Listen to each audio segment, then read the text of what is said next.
What's up, guys? Doug Polk here, and welcome back for another episode of Poker Hands. And wow, it's been a little bit since I've said those words. But regardless, today we're going to be breaking down a big hand that happened over on the Lodge live stream versus Ginge Poker. Let's go ahead and jump into the action. So I'll vlog along, I'll take the channel down, and then I'll release it all like once I'm done. You know what I mean? Oh yeah. And that could be the sweat. Raise it up. Because I kind of wish that I vlogged my Macau journey, but the problem with that is like, if I start advertising Macau, then like we're just gonna get influence on like Regs and like it's not good. Well, also you're gonna not get into certain games, I imagine. Yeah, but Macau's public though, so it's like. Oh, everything's public? Well, I can't get in private games being like 4,000. Raise to 4,000. 4,000 is the raise with Big Slick suited from Ginge. What about your 4,000? Quick call from Doug. Our hand begins at 100-200 with a $400 straddle. This has been roughly the standard for the evening. Usually we do have one straddle on board. We look down under the gun at ace-10 of spades. Definitely a hand that you're going to want to be opening. Maybe some of the weaker suited aces you can consider folding from time to time. But when you have a hand this strong, we're going to open it up. And we do to $1,000.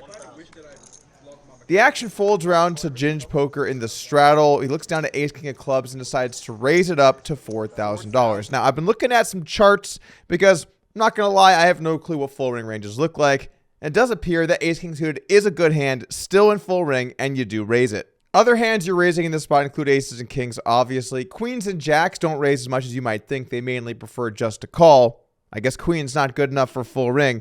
And then you're going to also mix in some bluffs with hands like 8-7 suited, 7-6 suited, a little king-10 suited, and some suited aces.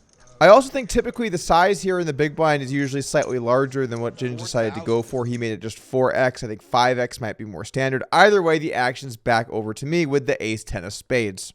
Back over to me, ace-10 of spades is the hand you definitely want to keep playing. And that's mainly going to be by calling. Important to note, sometimes we will 4-bet here as a bluff. You want to use your suited aces as bluff 4-bets when you do face a raise from the big blind because their value range, well, it's a lot of hands that have an ace in them. Call is the main action you do want to take, which we decide to go for, and let's take a flop.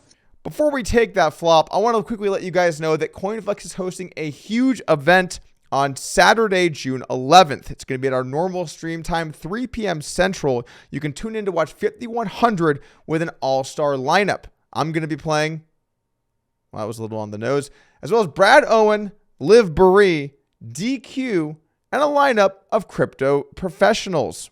Those professionals include CEO of CoinFlex, Mark Lamb, CIO of Selena Capital, Jordy Alexander, also joined my podcast just a few months ago. Darren Camus, CEO of IPOR Labs. And finally, Flood Thinking USD, well known on Twitter for his takes on trading crypto. You guys can tune in to the Lodge live stream 3 p.m. Central Time on the 11th. I'll see you there. All right, let's go ahead and take a flop. Ooh, 2 spades. 27, 2,000. Doug slightly ahead here. King Kai sending me text messages of a blowout tire. I think the year says 2018 though. Yeah. Those look like old tires. He just punctured a hole in his own tire. No excuses, Kai. Stream like a champion. You know the rules here. Calls 27. Looking for a spade is Doug. The flop comes Jack 7-7 with 2 spades and 1 diamond, and Ginge decides to go ahead and bet 1/3 pot. I think this is a pretty reasonable decision here. This board is actually quite good for the 3-better pre-flop. He's even going to have some 7s in his range. 8-7 suited, 7-6 suited, definitely going to be hands you want to occasionally be bluffing with from the big blind here. And then, of course, he's also going to have aces, kings, and queens. And while the in-position player, myself, will have those hands from time to time, he certainly has way more of them. Because our opponent has the overpairs here and a bunch of 3-of-a-kinds, we're not going to be raising much in position. In fact, I'm only going to be playing my range as a call here, which did end up being the correct decision. We decided to call with our nut flush draw. Pretty safe play to make, and let's take a turn. We're at 10. Now it's Chop chop. Jacks and 7s, both players with the ace. Can one player get the other off of it here? Doug free rolling though with the spades. Well, there's a king that could still come. It's not coming. King of spades would be spicy. Yes. 6,500 is the price. Yeah, she saw me and she got excited and ran back in the air and just switched both of her legs. Gonna make the call. Or he's gonna reach in for raisin chips. Oh, Wow, that's interesting. Those got to play. Those Yes. got to play. Yeah. Interesting raise here from Ginge. Going to represent the jack. Let's see if Doug believes him or not. Really irrelevant if Doug believes him. Drawing to the flush, no good. And Doug wastes no time, quickly makes the call here. The turn comes the Jack of Hearts, and this is where things start to get a little bit spicy. We're looking at a very polarized situation now, where if either player has a Jack or a 7, they have a full house, and everything else is behind those hands. That said, both players can have some pairs. I'm going to have some 8s, 9s, 10s, queens, and a little bit of the high pairs as traps as well. And of course, Ginge is going to have aces and kings with a little bit of queens as well. I went through on my own to figure out exactly what should be happening here, and I have to say I was a little bit surprised. Apparently in this situation, how I used to play would be I would check all of my hands in the straddle because I don't really have many jacks, and while I do have a couple of 7s, it's pretty rare as well, and the in-position player can have a lot of Jack X. But that's actually not the way that the solver approaches this. Apparently, because you do have more 7s as the re-raiser, and then also because you have more of the high pairs, well, you do get to keep betting a decent amount of the time. When you do bet, you're going to want to use a small size. So you want to go about 1/3 pot here when you do decide to bet. So something in the vicinity of 4.5, 5,000, and that gives you room to value bet when you have some high pairs. The hands you want to bluff with in Ginge's shoes are kind of obvious. You want to bluff with flush draws, hands like ace 5 of spades really like betting here. You want to bluff with some gut shots, hands like 10-9 suited, 10-8 suited. If you re-raise those, pretty flop, they like betting here. And then you're going to also have some bluffs like king queen. Cool thing about king queen here is if you have a hand like king queen of clubs, well, they can't have king jack suited or queen jack suited with the club variety. So you're going to get way more folds because king jack and queen jack offsuit are not going to be calling here pre-flop. In a lot of these spots, out of position, I'd be checking most of my range or all of my range, and so I'm a bit surprised to see this, but I think the main takeaway that we can say here is that a small size of 1/3 pot is definitely what you're going to want to use here, and you're mainly going to want to be betting your value bets on a turn like this one when you do have a good chunk of the bottom boat and some of the top. Once Ginge decides to check, now the action's on me, and in this spot, I think I made a little bit of a mistake. I decided to go for a slightly under half pot size, a size I'm going to be betting with a ton of my range. In fact, I think I might have been planning on betting my entire range here. I can't remember exactly at this point. It's been a little bit. My thinking is that the straddle does not have many Jack X hands here, and I'm going to have a bunch of them compared to him, so I get to bet pretty aggressively and use a lot of my range. Also, we're a little deeper than normal, so I decided to make my bet slightly bigger. After looking at this hand, it does appear the better strategy here is to split your range up, play some checks, play some bets, and when you do bet, use a bigger size.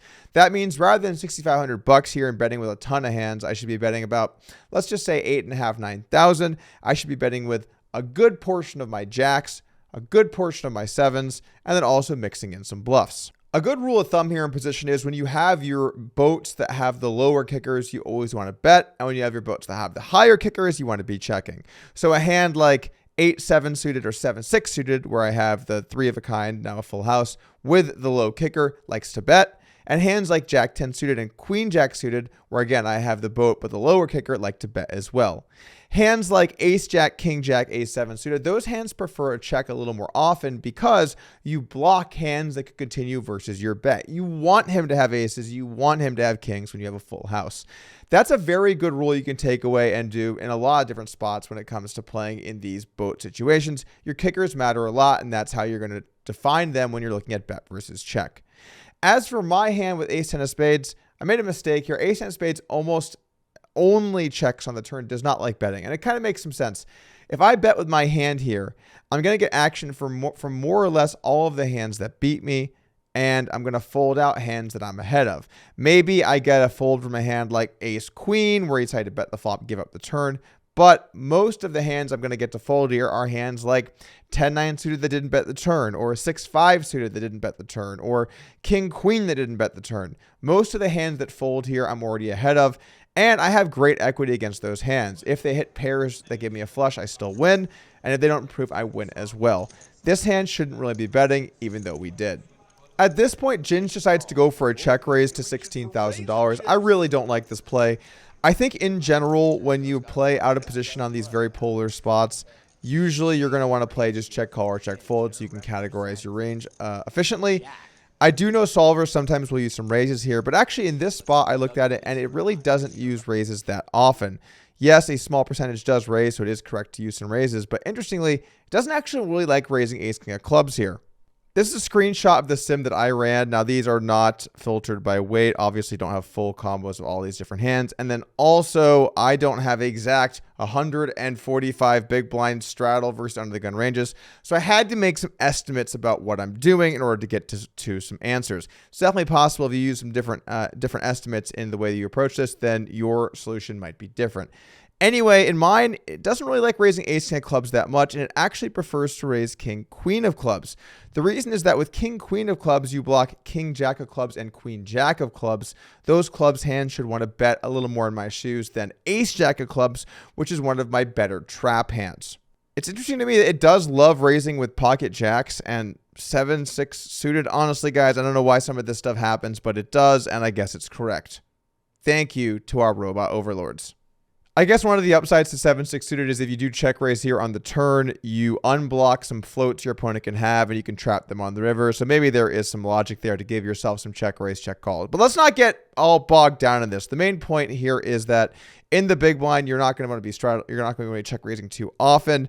And while it is correct to do so, you want to be a little more specific with the hands that you're picking out. I would personally recommend to probably just play check call or check fold here. I don't think you're going to be giving up that much EV in doing so, and it's going to be way more simple for you to actually play. Anyway, Ginge does check raise, and now the action's back over to me. And with ace 10 of spades, I think we have a pretty easy call. This is another reason you probably don't want to bet these hands when you do get check raise. It's going to be a little bit of a disaster for you, but I have some things going for myself. I have the nut flush draw, so if he does have some kind of overpair he's check raising, well, I can improve to beat him. If he's bluffing with an ace high hand, once again, I can improve to beat him. And I'm also going to need to have some floats that call here on the turn that look to jam river. So we do make the call, and let's take a river. In position on Ginge. Both players have whipped here, but I don't think we're going to see a chop. Somebody's going to get after it. Will Ginge pull the trigger? If he tells a story there on the turn, he's repping the jack. Needs to pull the trigger. Needs to be rather large here. Could be for all of it. No, pulls, shuts down. Doug has plenty of showdown value with his ace. Don't see him betting here, so looks like we will indeed head for that chop.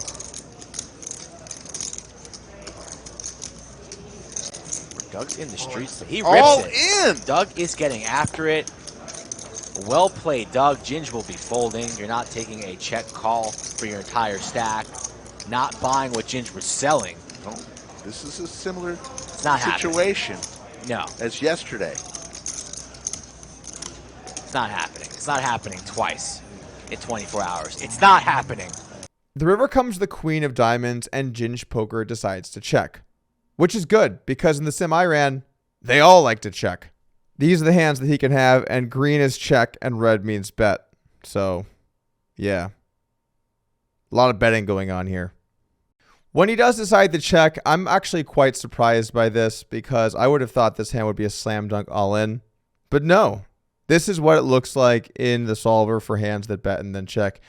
I think part of the logic we can take away from why ace of spades does not like betting here is you really want him to have the ace of spades. You really want him to have the 10 of spades.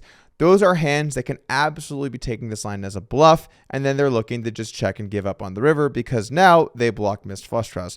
So you block him from unblocking your value, or you block his bluffs that I don't know, some poker shit, fucking goddamn fucking nerds and computers and fucking ranges. Whatever happened to the good old days? Whatever happened to poker that was just played by warriors? You duked it out in the felt. You looked a man in his eye.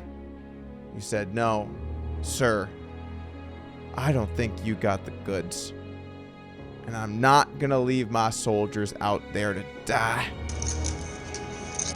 Doug's in the streets. He rips all it. In. Doug is getting after it. Well, anyway, that's what we decided to do here. We go all in, even though that should be hands more like 10-9 suited, 10-8 suited, 9-8 suited, and a little ace-king if you do manage to get here with it, although you do not very often. Your main bluff hand here will be ace-king suited. It likes bluffing with clubs and diamonds because you block the most value hands. Again, the jack and the 2 jacks on board are spades and hearts, so you want to bluff with clubs and diamonds. But we don't play like the solver does sometimes. We have to go for it. We do decide to go all in. It's a buffet at the lodge as usual. It's been good eating there all year. Back over to Ginge, and look, man, I get it. You didn't come here to fold. You think maybe your opponent can be bluffing you, and then also you do have a hand that blocks a bunch of jack X, ace jack of clubs, and king jack of clubs. But here's the real problem with this line. First off, it doesn't even say it's a call when you run the math. And then second off, the queen gets there on the river. Now some hands that were floating to make moves eventually that include a queen in them, they're not going to bluff. So what are you really beating? I mean, yeah, I can have some hands like 10-9 suited or maybe an occasional spade hand, and then maybe I have a hand like this now. But you're not even beating this hand now. You're chopping. So even though Ginge beats himself a little bit up on this river fold, I think you just got to lay it down. If you're over to queen, you could look to maybe make a hero call. But all in all, I think this is actually a good laydown from Ginge. Even though he got bluffed, sometimes the right play makes you the least money.